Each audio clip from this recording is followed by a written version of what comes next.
Ika-27 ng Hulyo, ako si Lorlyn Garcia Velarde, hatid sa inyo ang pinakamaiinit na balita sa bansa dito sa News Force.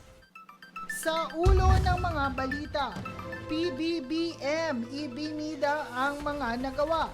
Prioridad sa natitirang 2 taon, inilatag sa kanyang 5th State of the Nation Address. Balik sesyon ang Senado at Kongreso sa formal na pagbubukas ng ikalawang regular session ng 20th Congress. Higit 21,000 na kapulisan itinalaga upang tiyakin ang seguridad sa SONA. Pulis at rallyista nagkagirian sa gitna ng protesta. Patas at pantay na balita, komprehensibong ulat para sa pulso ng masa. Ito ang News Force. Saktong alas 4 ng hapon nang pumasok ang Pangulo sa plenary hall ng Batasang Pambansa at Tagalog pa rin ang ginamit na pananalita sa kanyang talumpati. Ayon kay President Ferdinand Marcos Jr. bilang Pangulo ng Pilipinas, kailangan niyang tuparin ang kanyang tungkulin, ang tungkulin sa kapwa Pilipino. Aniya, 1 taon na ang lumipas nang isiwalat ang mga katiwalian at ang gulong ng hustisya ay tumatakbo. Naririto ako muli upang tuparin ang ating katungkulan at magbigay ng ulat sa inyo tungkol sa estado ng ating bansa at sa mga ginagawa ng inyong pamahalaan. 1 taon na ang nakalipas mula noong huli akong tumayo rito upang ilantad ang katiwalian na nadiskubre namin sa mga flood control project. Gaya ng aking ipinangako sa inyo, nagsagawa tayo ng malawakan at malalimang investigasyon na walang pagkikiling kahit kanino man. Masusi nating sinuri at sinundan kung saan tayo itinuro ng ebidensya. Lahat ng kailangang gawin ay ginawa natin upang matuntun ang punot dulo. Mayroon ng mga unang nakasuhan at nakulong, mga kontratista, matataas na opisyal, pati na mga mambabatas. At dumating na tayo sa punto na ayon sa Ombudsman, ay malapit na ang paghain ng patong-patong na kaso laban sa dating speaker. Masakit man sa akin ito, ngunit kailangan nating gawin ang tama. Hindi ako pangulo ng aking pamilya. Hindi ako pangulo ng aking kaibigan.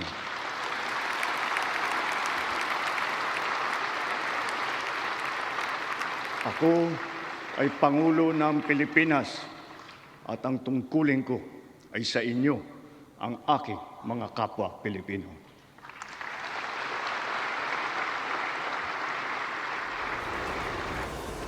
Dagdag ng Pangulo na mababawi mula sa mga nasabwatan ang mga nakuhang pera ng taong bayan at maging ang paglabas pa ng pera ng mga depektibo at peking proyekto ay napigilan. Anya, ibabalik sa kaban ng bayan ang mga makukuha sa mga sangkot na tiwali.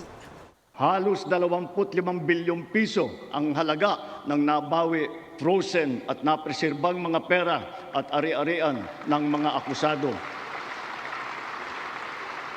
Ang mahigit 800 milyong piso dito ay agad nating nabalik sa Treasury. Lahat ng mababawi mula sa mga sangkot na tiwali ay agad ibabalik sa kaban ng bayan.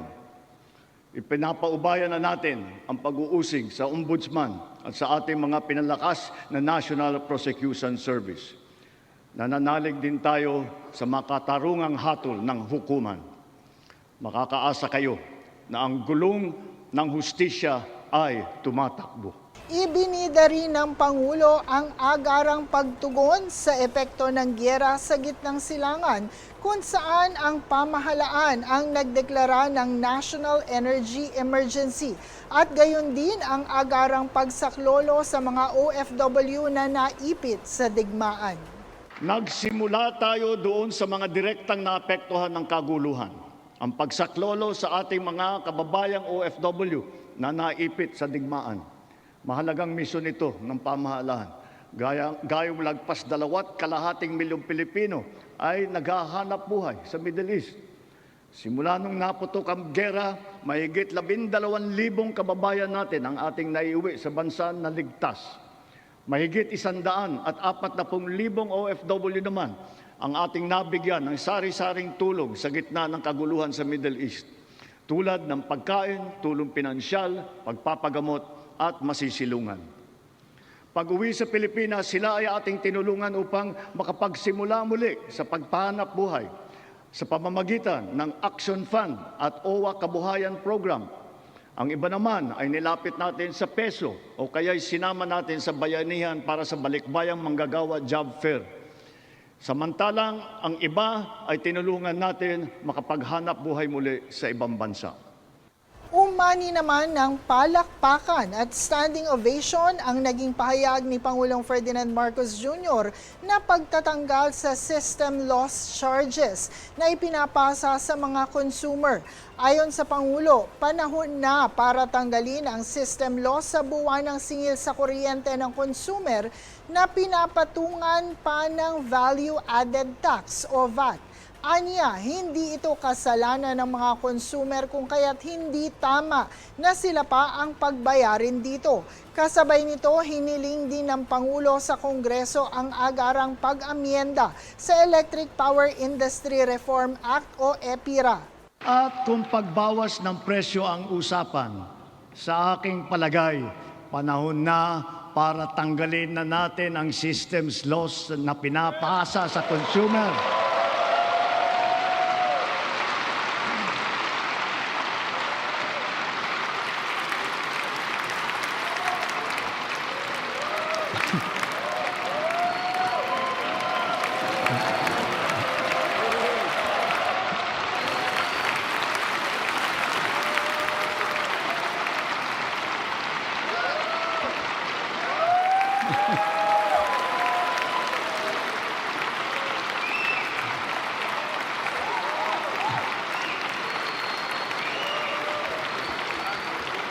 Pinapasa ito sa consumer at kinakarga sa bill na pinapatungan pa ng value-added tax. Hindi naman kasalanan ng consumer kung bakit nagkaroon ng systems loss. Kaya hindi naman tama na kailangan sila pa ang pagbabayarin dito. Therefore, we, the people, we demand for the immediate amendment of the EPIRA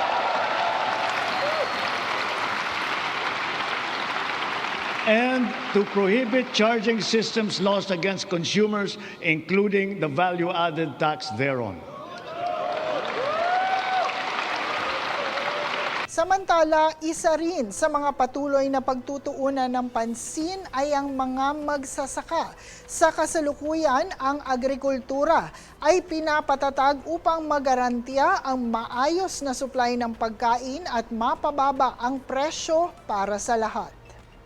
Ang ating sistema ng agrikultura ay pinapatatag natin upang magarantiya ang ating supply ng pagkain at maipababa ang presyo nito para sa lahat. Ang sari-saring mga programa tulad ng puhunan, farm input, kagamitan, kaalaman, pati na insurance ay tumutulong sa mga magsasaka at mangingisda. Kaya mula noong 2023, patuloy na tumataas ang produksyon ng bansa. Lumalakas ang cropping intensity, dumadami ang ani tulad ng palay, mais, asukal, baboy at manok. Dala ito ng malakas na buhos ng suporta sa sektor. Ang gumaganda at lumalawak na sakop ng infrastruktura at sistema ng irigasyon at tumataas na antas ng mekanisasyon. Nagbubuklod na rin ang mga magsasaka at mangingisda at nabibigyan ng makabagong teknolohiya, binhi at mga pasilidad ng kagamitan. Ilan sa mga ito ay ang 145 rice processing system, 3 malaking cold storage facility at halos 40,000 makinarya. Ang mga taniman naman ng niyog ay dumadami at lumalawak din, dala ng ating programa na malawakang pagtatanim sa buong bansa.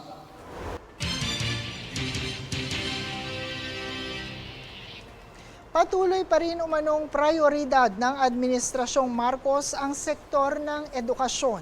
Kabilang sa nabanggit ng Pangulo ukol sa sektor ang kahalagahan ng reskilling at upskilling ng mga manggagawa, pagpapaigting ng senior high school curriculum at technical vocational development at lifelong learning upang maihanda ang mga manggagawa sa mabilis na pagbabago ng mundo ng trabaho.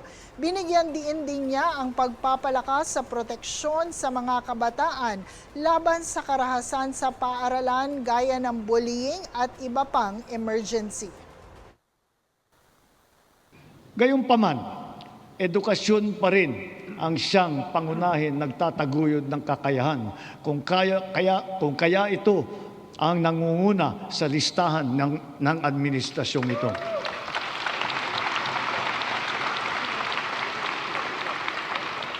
Sinisimulan natin ito mula sa pagkamusmus at ito'y dapat tuloy-tuloy at hindi tumitigil. Kaya dapat nakakintal sa puso't isipan ng mga Pilipino ang lifelong learning at continuous self-improvement. Ang nagdaang mga buwan ay nagpaalala sa atin na mahalaga ang reskilling at upskilling ng ating mga manggagawa. Napatunayan natin ang kakayahan ng mga senior high school graduate natin sa mga isinagawa natin bagong Pilipinas Serbisyo Fair nitong Marso. Mahigit 1,200 senior graduate ang naging hired on the spot. Maaari na rin sila ngayon mag-apply para sa mga bakanteng unang baitang na posisyon sa pamahalaan. Ngunit patuloy pa rin natin pinalalakas ang curriculum ng senior high upang lalong maihanda ang estudyante para sa tunay na mundo. Pinaigting ang work immersion para maranasan nila ng personal ang paghahanap buhay sa kanilang gustong larangan. Panatag ang ating loob sa edukasyon pagkatapos ng senior high dahil sa patuloy na pagtaas ng kalidad ng kolehiyo sa ating bansa. Magtutulungan ang lokal na pamahalaan, ang barangay, PNP, DepEd upang palakasin ang seguridad sa paaralan. Siniguro ng DepEd na nakahanda, gumagana at alam ng lahat ang mga mekanismo at proseso sa pag-ulat, sa pagtugon sa mga insidente ng bullying, pati na sa mga iba't ibang emergency. Hindi hinahanda rin natin ang ating mga principal at guro upang mamagitan sa pag-ayos ng anumang hindi pagkakaintindihan ng mga estudyante. Sa tulong ng unang batch ng 10,000 School Counselor Associates na ipapasok natin sa mga pampublikong paaralan, ang mga anak natin ay meron ng malalapitan para sa angkop na payo sa anumang mabigat na pinagdadaanan sa kanilang isipan.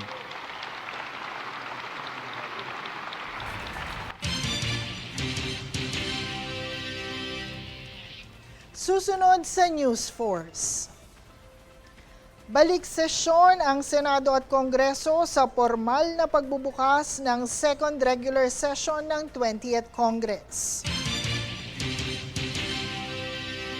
Maayos na pamamahala, panawagan ng mga nagprotesta sa SONA.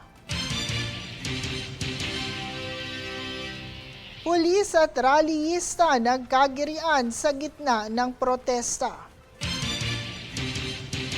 Manatiling nakatutok para sa higit pang mga balita sa pagbabalik ng News Force.